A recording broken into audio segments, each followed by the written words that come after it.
Good morning, afternoon, and evening, my crazies. My name's Angela. I'm the Crazy Poppy Lady, and I'd like to introduce you to this month's cow. Now, I'm sorry it's been very long waited. It was meant to be at the beginning of the month, not the end. But I've had issues with my wrist and hands, and look, just put it like this: I took up knitting because there was less movement. And yeah, we won't talk any more about that, okay? Just know I have been playing with yarn, just not crocheting, which is what I would prefer to have been doing.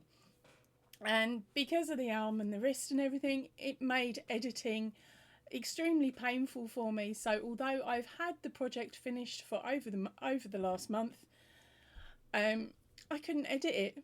So it's now done. Video number 1 is about to come out. It's about to happen after I finished chatting away. Okay, so you want to jump ahead. You don't want to have to wait till next week's instalment. There is a pattern over on Ravelry that is available for you now. The discount code is HEX1. If you jump in with that discount code for a limited amount, the discount will be 20% off. So have fun. And the link for that is down in the description box down below, and also up here in that I button. So grab your supplies and let's get going. And please remember, when you have finished this first section, I would really love to receive some photographs via email or popped up on the Facebook page of your progress, and then I can show it off in a future Whips, Bits and Chat. Now don't worry if you don't actually join in with the cow at this point, but end up doing it later on in the year, next year, year after, whenever. Still send those photos, because it gives me a little kick up the bottom and makes me want to create some more. And of course, I love seeing them and I love showing it off. So come on, let's get on with this video and let's get your hooks ready, get that yarn ready, and let's get going.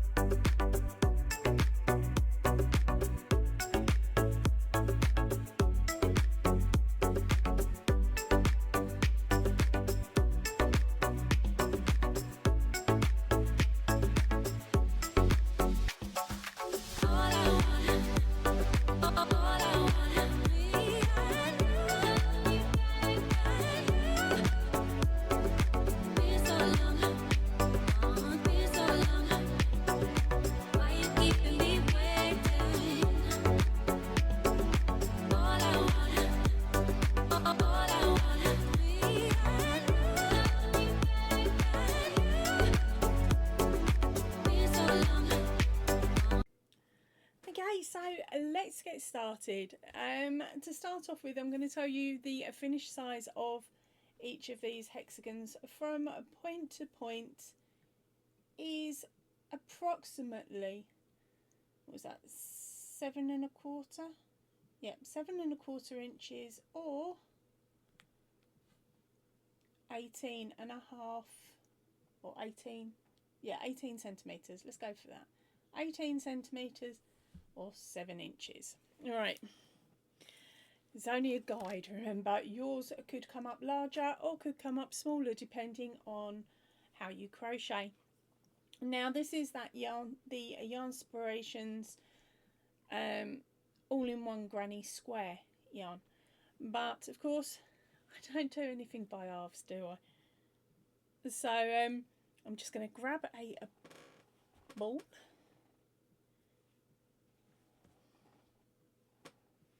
There we go. And I'm going to grab my hooks. Now I found that personally for me, my centres, or my first 4 rows, worked out beautifully in a 4.5mm hook, and my last round, which was my joining round, I did in a 4mm hook. There were times though when I did have to strip back row 4 and do that in a 4mm as well. It just depended on how stressed I was with the project. If I was stressed, it worked out easier because I was pulling my stitches tighter. Okay, so the two hook sizes I've used for my hexagons were a 4.5 for the first 3 rounds, and then a 4 for the last 2. Oh, sorry, for the last 2. This meant that I had plenty of the last colour to sew in. Sorry, I'm just trying to work out where my camera angle is. Yep, so I had plenty then to sew in for the end. Okay, so let's grab that 4mm and grab your yarn. Remember, if you're swapping out your yarn, you don't have to swap around with your hook. You just use the hook that's you're more favoured to. But because this is that granny square yarn, I'm having to swap out to make sure it fits and everything. Okay, so I'm going to be pulling this down the side of my thumb. Oops, sorry. And then creating a slip knot just so I can give myself a guesstimated 4 inches. I don't have to be too precise with this because I can get away with fudging it further on. I shouldn't say that, should I? Yeah, so approximately 4 to 5 inches of tail. It's just for sewing in purposes. Okay, and now what we're going to do is start off by chaining 4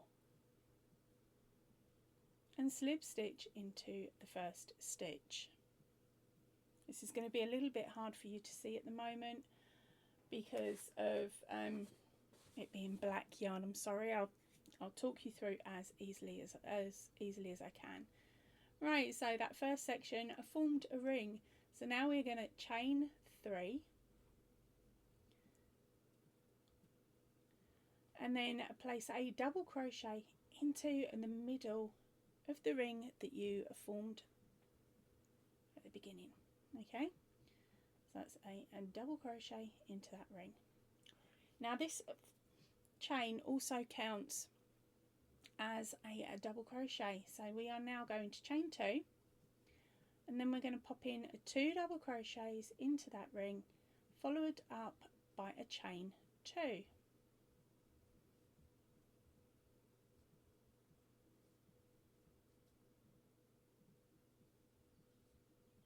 And that is your repeat all the way around. You're going to need to do that a total of 6 times. So you should have 6 little clusters of 2 stitches once finished.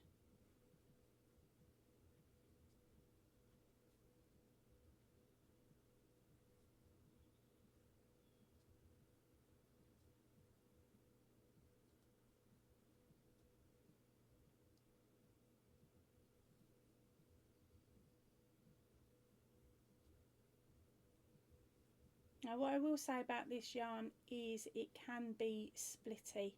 I know I'm working from the end they expect me to work at, but as you can see, every now and then I don't quite bring my hook back correctly and I have to redo part of the stitch where it's split.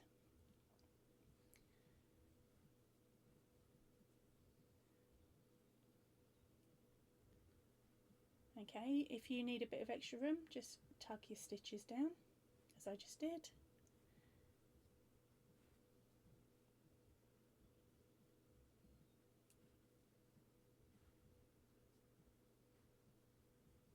And don't forget that chain 2.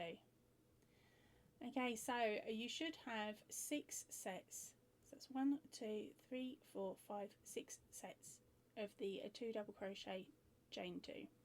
Once you finish that, slip stitch into the top of the chain 3, slip stitch into the top of the next chain 2, and then a slip stitch around the chain. And hopefully at this point that's where your next colour will meet you. If it doesn't and you've got too much, if you can slip stitch across to the next chain gap, by all means do. If it's only a little bit, don't worry too much because it won't get noticed in the big scheme of things. Okay, we are now going to work on to round number 2 by chaining 3 and popping a double crochet around our chain 2 from the previous round. Then we're going to chain 2 and place 2 double crochets into the same spot.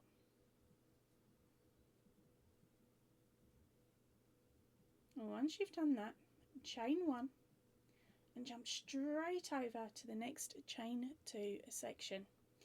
Now in each of these chain 2 sections you are going to place 2 double crochets, a chain 2, 2 double crochets and then a chain 1 before moving on, of course, to the next chain 2 spot. So let me show you what I mean.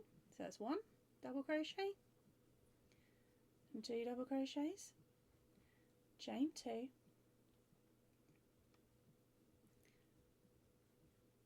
1,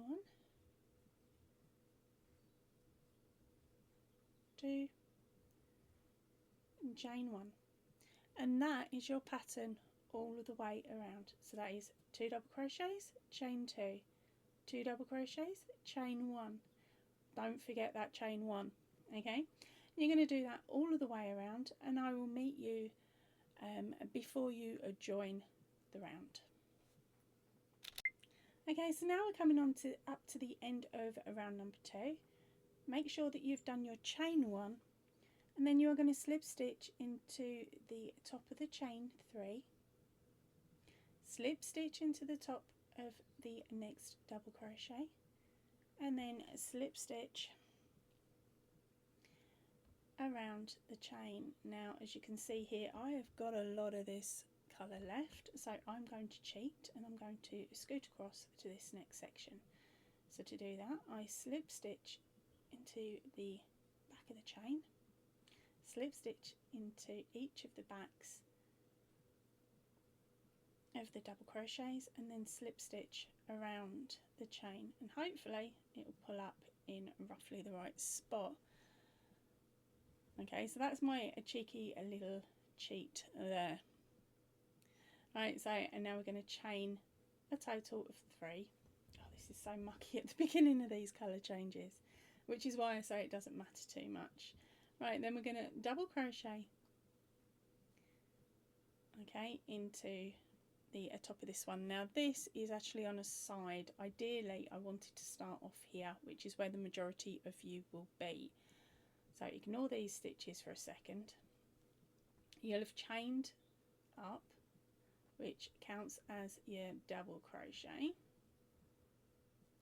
and then into these corner sections you place 2 double crochets, a chain 2, 2 double crochets, chain 1,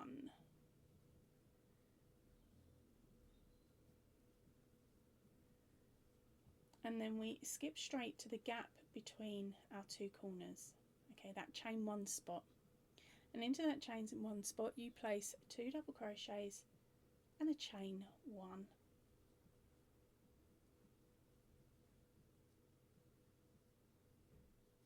And then we're just going to repeat that all of the way around. Okay, so that's in the chain 2 spaces you place 2 double crochets, a chain 2 and 2 double crochets. Into the chain 1 spot you place 2 double crochets and a chain 1. And that's what you're going to do all of the way around. I'll meet you when you get back to the start.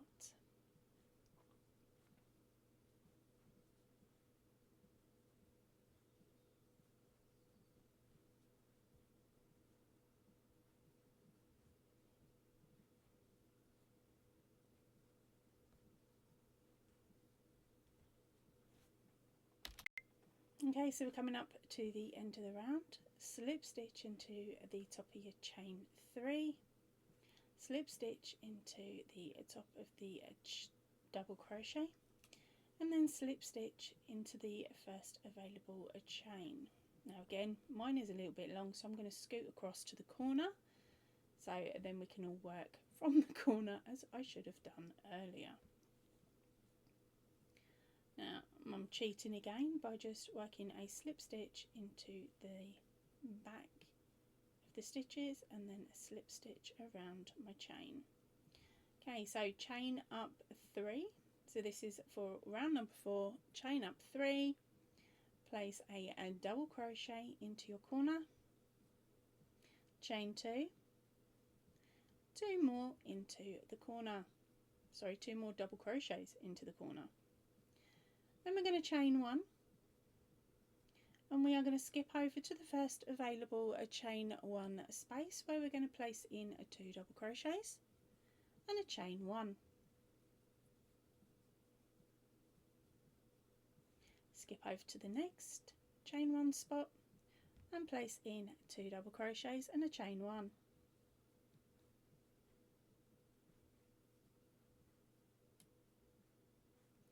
Then we're back on our corner, so for the corner it's 2 double crochets, a chain 2, 2 double crochets, a chain 1.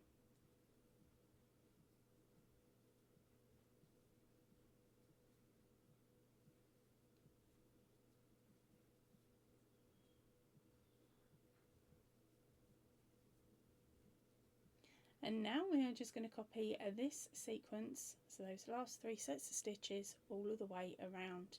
So in the chain 1 spaces, you will place 2 double crochets followed by a chain 1, 2 double crochets followed by a chain 1 in the next spot, and then in the third spot, your corner, you will place 2 double crochets, a chain 2, 2 double crochets, a chain 1, and you'll keep going all the way around, and I will meet you back at the end. Okay, so and now we're coming up to the end of the round. You're going to do as you've done in your previous rounds, which is a slip stitch to the top of the chain 3, and then slip stitch through the double crochet, and a slip stitch to your chain 2 corner. Hopefully at that point your new colour will come through. I've been very lucky, it's taken me a little while to get it to this point. Okay, so now swap out your hook for your smaller one. Once you've done that, you're going to a chain up 3, pop in a double crochet, chain 2, and 2 more double crochets with a chain 1, all into that corner section. And if you look at the top, we now have 3 chain 1s. So we're going to place 2 double crochets and a chain 1 into each of those chain 1 spots.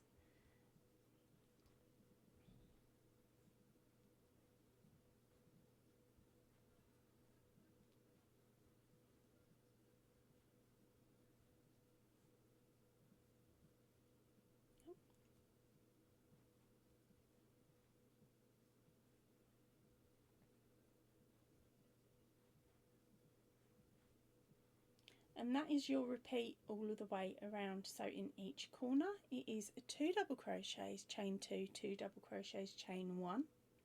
Then in each chain 1 space it's 2 double crochets, chain 1. Keep going all the way around, and I will meet you when you get to the end. When you get to the end of the round, slip stitch to the top of the chain 3, and then hook over, pull through your yarn and pull up your yarn and scooch down your knot so that it's all complete. I'm not going to actually show you that because I believe you know what you're doing, and on top of that I need to use this, so I don't really want to tie a knot in it to then have to sit and try and unpick it. But what I would like you to actually do if you're joining in with the cow today is to just carry on making the hexagons up until round 5. When you get to round 5, stop. That's your joining round. And then wind the rest up into a little centre pull ball and start on the next one. You can also just make centre pull balls and just pull another one out the bag. That way you don't notice how many you've done in an evening. Top tip. And if you make 20 of those hexagons and the little balls, pop them to one side, and I will see you back here next week for the how to put them all together video. Right, that is it for me for today. I hope to see you all really soon. Remember, if you want to jump ahead, there is of course the pattern that is now available over on Ravelry. If not, and you're happy to wait because you know it's going to take you a week to make the 20, don't panic. I'll see you next week. So that is it for me for today. Please remember, stay chilled, stay happy and keep crafting. Goodbye everybody.